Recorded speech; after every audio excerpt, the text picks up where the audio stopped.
नमः शिवाय। भारत माता शिव शक्ति अवतार। आज है 27/10/2024।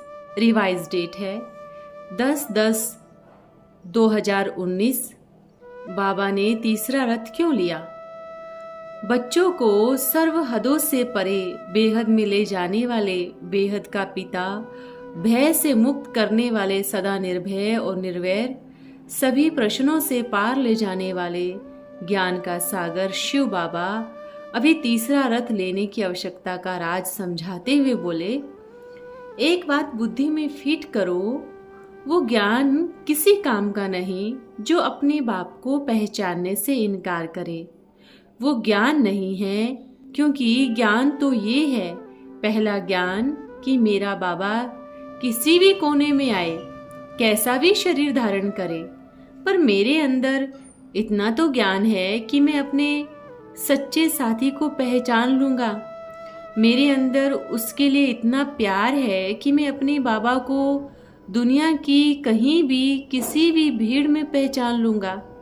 यही ज्ञान के साथ सच्चा प्यार है, और यही प्यार आप सभी बच्चों को विश्व के आगे प्रत्यक्ष करेगा। कोई बच्चे कहते हैं हो ही नहीं सकता, तो भक्ति मार्ग वाले थोड़े ही हो। जैसे वो कहते हैं ना कि ये मेरा मंदिर है, इस मंदिर का भगवान इसमें ही रहेगा, और आपके मस्जिद का भगवान आप में ही रहेगा। ये किसने तैयार किया? बाबा ने। किसने कहा कि हम आपके गुरुद्वारे में ही आएंगे, मंदिर में नहीं आएंगे? बाबा को पहचानो, उनकी शक्तियों के साथ पहचानो। सर्वशक्तिवान ने अगर ड्रामा रचा है तो इतना भी तो नहीं रचा ना कि पूरी फिल्म की जो रील है, कमजोर कड़ी है, वो अपने हाथ में नहीं रख सके। यह छटनी है, कोटों में कोई और कोई में भी कोई की छटनी है। अपने आप को इतना महीन बनाओ कि आप बारीक से बारीक छन्नी से भी बाहर आ जाओ, एकदम प्योर होके, खरा सोना बनके। बाबा ये नहीं कहते कि सेंटर नहीं जाना, भल जाओ, जाना ही है, क्योंकि हर एक सेंटर बाबा का बनाया हुआ है, बाबा का घर है। और मुरली तो ब्रह्मा बाप के मुख द्वारा सुनाया हुआ एक अमृत है। अभी बाबा मुरली नहीं सुना रहे हैं, क्योंकि मुरली तो आप बच्चे रोज सुनते हो। अभी बाप ये कहने आए हैं, चारों तरफ बाबा की प्रत्यक्षता करो। आप बच्चे सभी को, अज्ञानी बच्चों को इतना ज्ञान सुनाते हैं कि भगवान आ चुका है, भगवान को इतना समय हो गया आए हुए। अगर वो अज्ञानी बच्चे कहें हमें भी भगवान से मिलाओ, तो आप क्या करेंगे? नहीं नहीं, भगवान का काम पूरा हो गया और अभी वो जा चुका है, अभी वो मधुबन में नहीं आता, क्या ऐसे कहेंगे? फिर तो ये क्या हो गया? ये तो बोलते हैं ना कि भगवान ने भी हमारे साथ धोखा किया। जब हमें ज्ञान मिला, समझ मिली और वो चला गया, ये कहेंगे ना। बच्चों ने कहा जहाँ सेंटरों में हम जाते हैं ना, वो तो हद में फंसे हुए हैं, तो बेहद में आना है ना। कौन फंसे हुए हैं उनको निकालो। टारगेट नहीं बनाओ कि बहन जी ही आएंगी तभी सब निकलेंगे। ये तो फिर आप भी पीछे रहेंगे, बहन जी भी पीछे ही रहेंगी। हद से पहले अपने आप को निकालो। आपके पीछे पूरी लंबी क्यू है, आपका एक कदम और पूरी बेहद की सेवा, बस एक कदम आपका। अभी आप सोच लो अपने आप को। अगर आप सोचते हो कि मैं अकेला क्या करूँगा, नहीं। फिर बच्चों ने पूछा सेंटर पर दीदियों को पता लगेगा तो हमें क्या जवाब देना है? देखो, सबसे पहली बात यह है कि बाप ये कभी श्रीमत नहीं देगा कि उनसे झगड़ा करो। साइलेंट रहो, शांत रहो, अपना कार्य करते रहो, क्योंकि आप जितना समझाने की कोशिश करेंगे उतना ही फिर आपको सुनना भी पड़ेगा और समय भी वेस्ट होगा। तो अपनी एनर्जी को सेव करो और समय प्रमाण सब कुछ सामने आ जाएगा। देखो, बाप यही कहते हैं कि जितना गुप्त रख सकते हो रखो, अपने आप आने दो सामने। आप सामने नहीं आओ, समय आपे ही खोल देगा, फिर वो आपके तरफ से गलती नहीं होगी। और ये तो है कि हर कोई कहेगा साकार में क्या होता था, याद करो, बैठो, पूरा रील बुद्धि में घुमाओ। अगर साकार में बच्चे लोक लाज मर्यादाओं को देखते तो आज इतना बड़ा यज्ञ स्थापन नहीं होता। पहले परीक्षा संसार की तरफ से थी, अब उल्टा हो गया। अभी परीक्षा कहाँ से आएगी? अपने ही अलौकिक परिवार से आएगी। उसमें भी शांत रहना है, ये सोचना है ये मेरे भाई है, रहम की दृष्टि रखनी है, ठीक है। लेकिन जितना गुप्त रह सकते हो रहो, अपने आप समय को प्रत्यक्ष करने दो। बच्चों ने पूछा, अभी जहाँ मुरली सुन रहे हैं वहीं जा करके सुनेंगे ना?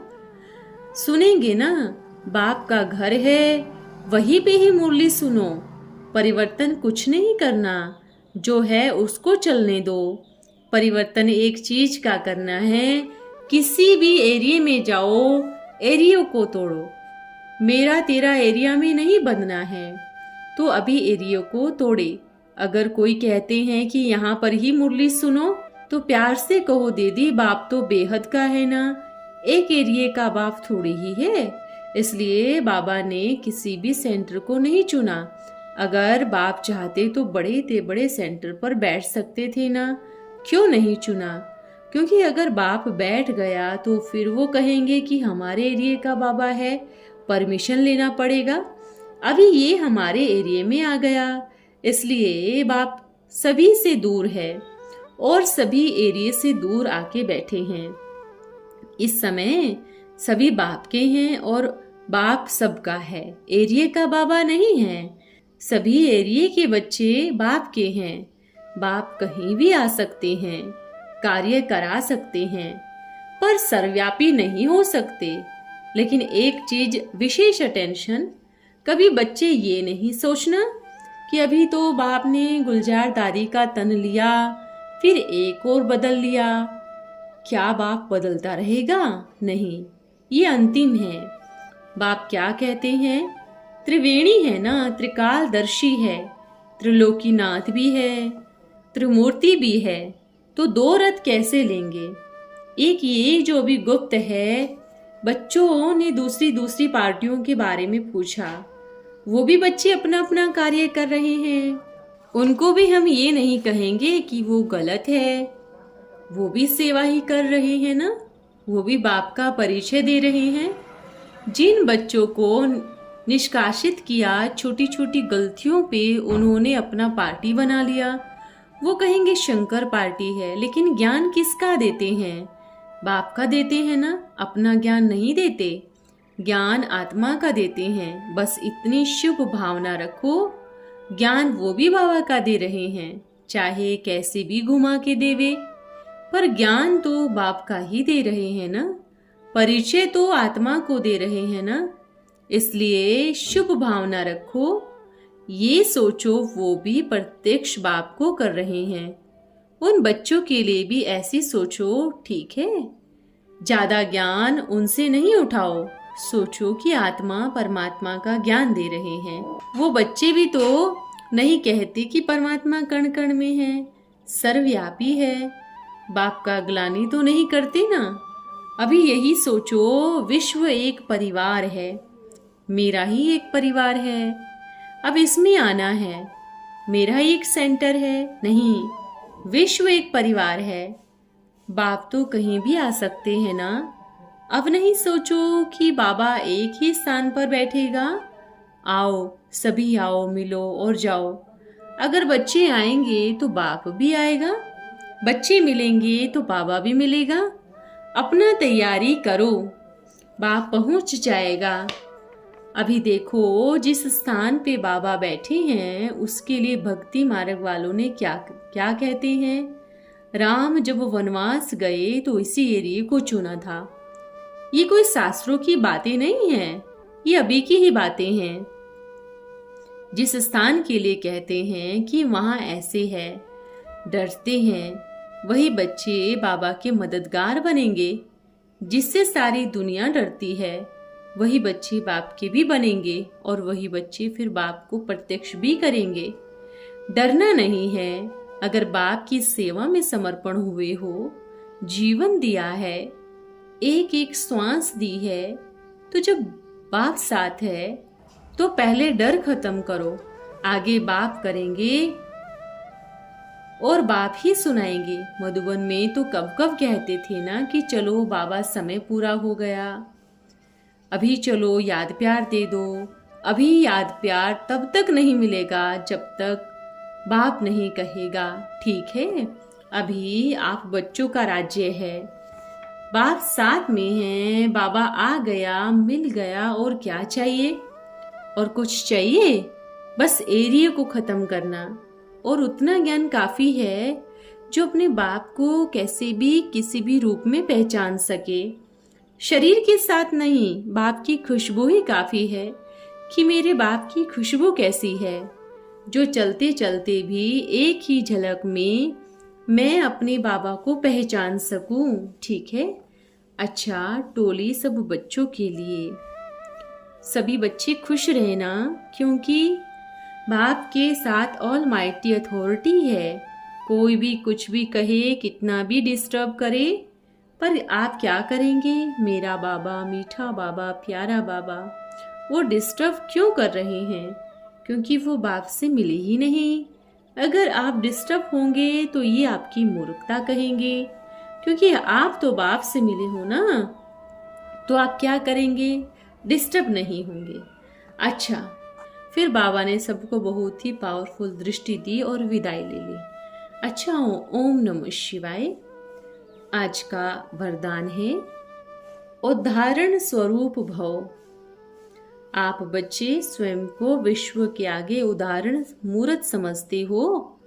आप ब्राह्मण आत्माएं विश्व का आधार मूर्त और उद्धार मूर्त तो हो, साथ साथ उदाहरण मूर्त भी हो।